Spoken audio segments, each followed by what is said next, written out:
भागो, नीपा आ गया, नीपा आ गया, कौन बचाएगा, कौन आजादी दिलवाएगा नीपा से।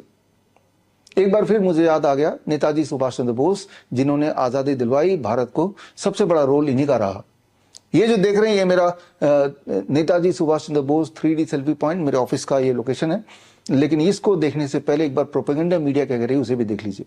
पश्चिम बंगाल में निपाह वायरस के 2 संदिग्ध केस मिलने पर केंद्र सरकार अलर्ट है। स्वास्थ्य मंत्री जेपी नड्डा ने मुख्यमंत्री ममता बनर्जी से बात की है। जेपी नड्डा ने एक्सपर्ट्स की टीम को बंगाल भेज दिया है और इस बीच केंद्र की तरफ से एक national joint outbreak response team भी बना दी गई है। पश्चिम बंगाल में एक बार फिर निपा वायरस को लेकर चिंता गहराती नजर आ रही है। उत्तर 24 परगना जिले के बारासात इलाके में स्थित एक निजी अस्पताल में काम करने वाले 2 नर्सों में निपा संक्रमण के संदिग्ध संकेत मिले हैं। भारत में तेजी के साथ फैल रहा है निपा वायरस। केरल के बाद पश्चिम बंगाल में निपा वायरस की दस्तक हो गई है।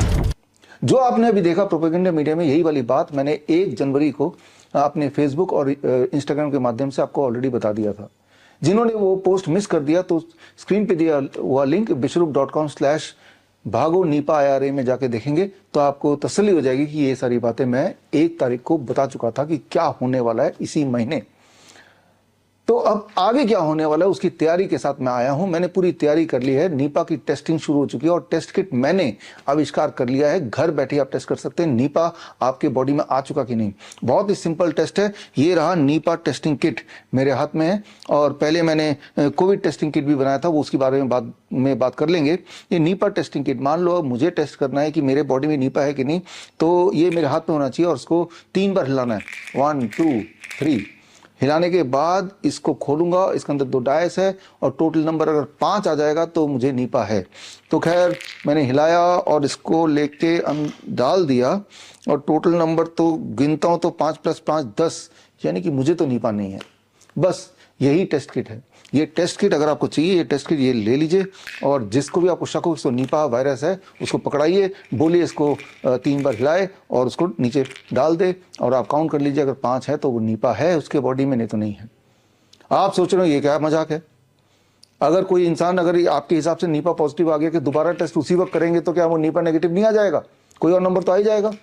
जो सवाल आप मुझसे पूछ रहे हैं, क्या ये सवाल आप पूछ सकते हैं उसी डॉक्टर से, उसी मेडिकल एसोसिएशन से या उसी मेडिकल फर्टिलिटी से जो नीपा की RT-PCR टेस्ट करा रही है। नीपा के RT-PCR टेस्ट का खेल यही है। एक ही पेशेंट जिसे बोला गया कि ये नीपा पॉजिटिव है, उसी वक्त उसी समय अगर उसी टेस्टिंग किट से दोबारा टेस्ट करेंगे तो क्या वो दोबारा से पॉजिटिव आएगा? The answer is no. The technical answer is no. जितनी बार टेस्टिंग करेंगे उतनी बार पॉजिटिव नेगेटिव आता ही रहेगा।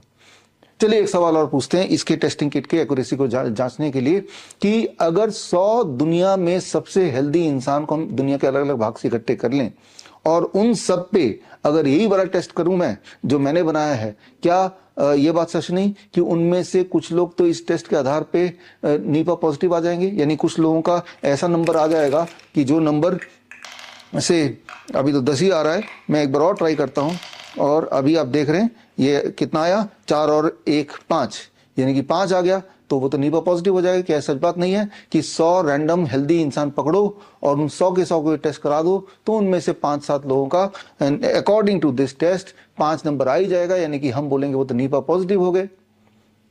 अब यही सवाल आप उसी डॉक्टर से पूछिए, उसी पैथोलॉजी लैब से पूछिए कि आप 100 लोगों को इकट्ठा कर लें रैंडमली जो बिल्कुल हेल्दी हैं और उन सब में अगर नीपा RT-PCR टेस्ट कराएंगे तो क्या ये सच बात नहीं उनमें से 5 से 10% लोग रैंडमली पॉजिटिव आ जाएंगे? तो जो यहाँ पे इनएक्यूरेसी है या एक्यूरेसी है वही वाली बात तो वहीं पे है। चलिए एक तीसरा सवाल पूछते हैं। अगर 1000 दुनिया के हेल्दी इंसान ले ले, बिल्कुल हेल्दी इंसान, और हर इंसान पे यही वाला टेस्ट, मेरा वाला टेस्ट कई बार कर देंगे तो क्या ये सच बात नहीं कि वो सारे के सारे लोग कभी ना कभी नीपा पॉजिटिव, यानी कि कभी ना कभी उनके टोटल मार्क्स 5 आ ही जाएंगे? The same is true with the RT-PCR test. आप 1000 लोग ले लीजिए और हर इंसान पे 50 बार टेस्ट कीजिए तो हर इंसान नीपा पॉजिटिव है। अब एक और सवाल, आखिरी सवाल पूछ लेता हूं। मान लो जिनको नीपा पॉजिटिव बता दिया मेरे टेस्ट के अनुसार या जो हेल्थ केयर सिस्टम के टेस्ट के अनुसार, उनके RT-PCR टेस्ट किट के अनुसार, ICMR के अनुसार ये नीपा पॉजिटिव है, उसी पेशेंट पे अगर कोविड टेस्ट कर दिया जाए तो क्या ये सच नहीं कि वो भी कोविड पॉजिटिव भी आ जाएगा? अब वो कोविड पॉजिटिव भी है, नीपा पॉजिटिव भी है, अब दोनों में से कौन सी बीमारी है उसको ये कौन डिसाइड करेगा? उनका जवाब होगा WHO ने हमें बता दिया इस बार नीपा टेस्ट करो, कोविड टेस्ट मत कर देना। तो वही सच मेरे साथ भी है। ये दोनों के दोनों जो किट मैंने बनाया है उसका अंदर सेम ही है, सिर्फ ऊपर का कवर डिजाइन अलग है। इसको खोलेंगे तो इसके अंदर भी 2 डायस है और इसको खोलेंगे तो इसके अंदर भी सेम 2 डायस है, सिर्फ ऊपर नाम मैंने बदल दिया है। तो ये टेस्टों का खेल है। याद कीजिए, ठीक 1 साल पहले इसी समय HMPV आ गया, HMPV आ गया, यानी कि हर साल खांसी जुकाम बुखार का एक नया नाम हो जाता है। तो पिछले साल नाम HMPV था इसी समय, याद कीजिए। उससे पिछले साल इसी का नाम मंकी पॉक्स था। उससे पिछले साल कोरोना था, कोरोना के अलग अलग variant, delta variant, Omicron variant. उससे पिछले साल इसका कुछ जीका वायरस था, इबोला वायरस था, H1N1 था। तो खैर इस साल वो नीपा वायरस है।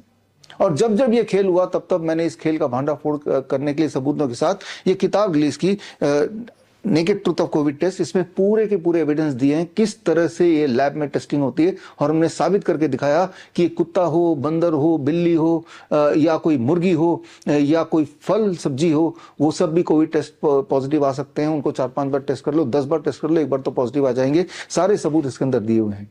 और यही बात मैंने पिछले साल आपको साबित करके दिखाया था, 23 जनवरी सुभाष चंद्र बोस जयंती के दिन, इस किताब को लॉन्च करके कि HMPV का खेल किस तरह से चल रहा है। और तब हमने साबित किया था कि आप 50 बार टेस्ट करो, 50 लोगों को, और साथ में हमने डॉग को भी टेस्ट करके दिखाया, वो भी HMPV पॉजिटिव आ गया। और जब ये किताब रिलीज हुई उसके अगले दिन से, याद कीजिए, 24 जनवरी 2025 के बाद से HMPV का भूत प्रोपेगेंडा मीडिया के स्क्रीन से अचानक गायब हो गया। उससे पिछले साल जाइए, याद कीजिए, जब मंकी पॉक्स का प्रोपेगेंडा चालू किया था, तब हमने साबित किया था मंकी पॉक्स पैंडेमिक लॉन्च्ड, इस किताब के माध्यम से सबूतों के साथ कि ये जो मंकी पॉक्स का खेल है उसके पीछे के सबूत क्या है और आगे क्या होने वाला है। और ये किताब लॉन्च करने के कुछ ही दिनों के अंदर मंकी पॉक्स का भूत मीडिया से गायब हो गया, और अब आ गया मीडिया में नीपा वायरस। तो खैर, प्रोपेगेंडा मीडिया हेल्थ मिनिस्ट्री के साथ मिलके आपके साथ एक खेल खेल रही है, आपको बेवकूफ बना रही है, और इसको, जो कि एजेंडा है ही नहीं, खांसी जुकाम बुखार है, उसको नया नाम दे रही है और उसको एक एजेंडा बना रही है। और उस एजेंडे के आड़ में अपने जो भी उनकी प्लानिंग होगी उसको पूरा करने की कोशिश कर रहे हैं। जबकि आज की तारीख में जो सबसे बड़ा रियल पैंडेमिक है वो है बच्चों में पैंडेमिक। बच्चों में पैंडेमिक, आज के बच्चों को अगर देखें, अगर आप किसी भी बड़े पब्लिक स्कूल में चले जाएं तो आप देखेंगे कि हर 2 में से 1 बच्चे को डेंटल प्रॉब्लम है, हर 3 में से हर तीसरा बच्चा चश्मा पहना हुआ मिलेगा आपको, हर चौथे बच्चे को डाइजेशन रिलेटेड इशू मिलेगी आपको, हर 10वां बच्चा attention deficit hyper activity disorder का पेशेंट मिलेगा, ADHD जिसे बोलते हैं, हर 12वें बच्चे को सांस की दिक्कत, अस्थमा वगैरह आपको मिलेगी, हर 100 में से 1 बच्चा ऑटिज्म का शिकार है आज की तारीख में, जो नॉर्मल स्कूल में जाते भी नहीं है। और ठीक इसी तरह से हर 500 में से 1 बच्चा सेरेब्रल पाल्सी का पेशेंट हो गया है, जो कि स्कूल तक नहीं जाते, वो घर पे ही उन्हें रहना पड़ता है, पूरी तरह पैरालाइज्ड है। हर 1000 में से 1 बच्चा आज की तारीख में डायबिटीज टाइप 1 का पेशेंट है। ये आंकड़े हैं आज के, यानी कि कुल मिला के अगर हम मैथमेटिक्स करके देख लें, हर बच्चा किसी न किसी रूप से बीमार है ही, जो कि हमारे टाइम पे नहीं था। याद कीजिए, हमारे टाइम, आज से 40 साल पहले, 50 साल पहले, तब ये सारी बीमारियों का नाम और निशान नहीं था, क्योंकि तब वैक्सीन भी नहीं थे। उस वक्त मुझे याद है, याद कीजिए, तब हमारे जमाने में 3-4 वैक्सीन लगाया करते थे, अब उसका 30-40 गुना ज्यादा हो गया। और इसका असर ये हो गया कि आज की तारीख में बच्चे बेहद बीमार हैं, जिसकी बात कोई मीडिया नहीं करेगा, राइट। तो खैर, हम इसकी बात करेंगे। और 23 जनवरी यानी कि सुभाष चंद्र बोस जयंती के दिन मैं खास ट्रेनिंग प्रोग्राम लॉन्च कर रहा हूं, और ये कार्यक्रम सुबह 10 बजे होगा। इस कार्यक्रम में मैं आपको इनवाइट करता हूं, दिल्ली में ये कार्यक्रम है, और आपको फिजिकली आने की जरूरत नहीं है, आप लाइव मुझसे जुड़ सकते हैं और जुड़ के इस कार्यक्रम का हिस्सा बन सकते हैं। और इस कार्यक्रम में 2 भाग है। पहले भाग में नीपा चैलेंज। जो लोग भी ये सोचते हैं, या जो मेडिकल फ्रेटर्निटी जिन्हें लगता है कि जनता बेवकूफ है, और जिनको ये लगता है कि मैं झूठ बोल रहा हूं, तो मैं खुलेआम चैलेंज कर रहा हूं, जो ये साबित कर दे कि आपका जो नीपा का जो RT-PCR टेस्ट है वो मेरे RT-PCR टेस्ट से ज्यादा एक्यूरेट है, ये रैंडम टेस्ट से ज्यादा एक्यूरेट है, तो मैं आपको 10 लाख रुपए दे दूंगा। It is open challenge. आपको ये बात समझनी होगी, एक साधु बाबा है जो सब कुछ बता देते हैं, उसके बाद कोई प्रेग्नेंट वुमन जाती है, बच्चा बताओ साधु जी मेरा बेटा होगा कि बेटी होगी, वो कुछ ना कुछ तो बोलेगा, या बेटा बोलेगा या बेटी बोलेगा, पॉजिटिव या नेगेटिव, कुछ ना कुछ तो बोलेगा। व्हाट इज द चांसेस कि जो भी वो बोल रहा है वो ठीक होगा? आपको पता है 50% चांसेस हैं कि जो भी वो रैंडमली उसने बोला वो ठीक होने का चांसेस 50% है ही है। तो बस इसी प्रिंसिपल पे काम करता है आजकल का जो ये पैंडेमिक का जो खेल है, इसी प्रिंसिपल पे काम करता है। जो भी मुझे झूठ साबित करेगा उसको मैं 10 लाख रुपए दे दूंगा। सबूत हमारे पास है, हम सबूत के साथ आएंगे और जो आए वो सबूत के साथ आए।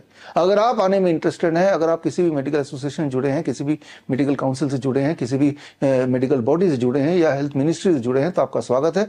आप स्क्रीन पे दिए हुए लिंक में जाके आप अपना आने की इच्छा वहां जाहिर कर सकते हैं। हम आपको इन्विटेशन कार्ड भेजेंगे और साथ में आपका सीट भी रिजर्व रहेगा और टाइम भी रिजर्व रहेगा जहां पे आप अपनी बात रख सकते हैं। मीडिया होगी, करीब 200 के करीब मीडिया होगी और ये ओपन चैलेंज है, कोई आने नहीं वाला।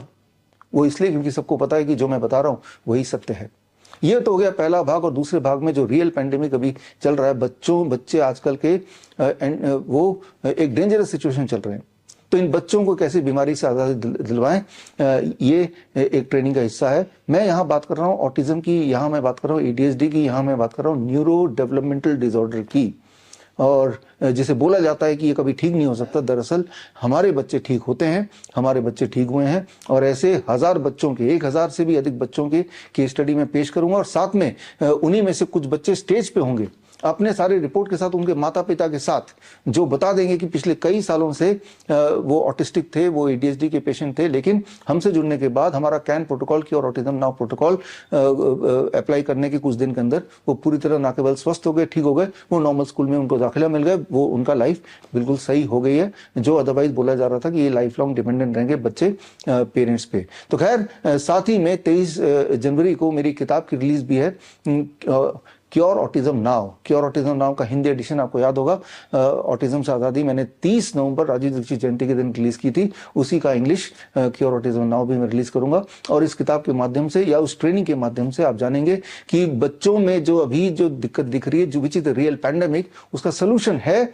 और वो रियल में है। और उसमें जरूरी नहीं कि आपको मेरे पास ही आना तभी सोल्यूशन मिलेगा। जो ट्रेनिंग मैं आपको दे रहा हूँ वो ऑनलाइन स्क्रीन पे दिए हुए लिंक www.coronakal.tv में जाके आप 10 बजे लाइव मुझसे जुड़िए और जुड़ने से आपको ट्रेनिंग मिलेगी। और अगर ऐसे पेरेंट्स हैं जिनके बच्चों को ऑटिज्म या ADHD है, आप उन पेरेंट्स तक मेरा ये मैसेज पहुंचाइए ताकि वो ट्रेनिंग में हिस्सा लें ऑनलाइन लाइव। और जिनको फिजिकली आना है तो मेरी पहली प्रायोरिटी है कि जो मेडिकल फर्टिलिटी है हमारी ऑपोजिशन पार्टी, उनको मैं पहली प्रायोरिटी दूंगा, सीट्स आर लिमिटेड। और उसके बाद दूसरी, बड़ी से बड़ी बीमारी का आसान से आसान इलाज घर बैठे ही हो सकता है। अधिक जानकारी के लिए कांटेक्ट करें nearest Dr. BRC Clinic @ home।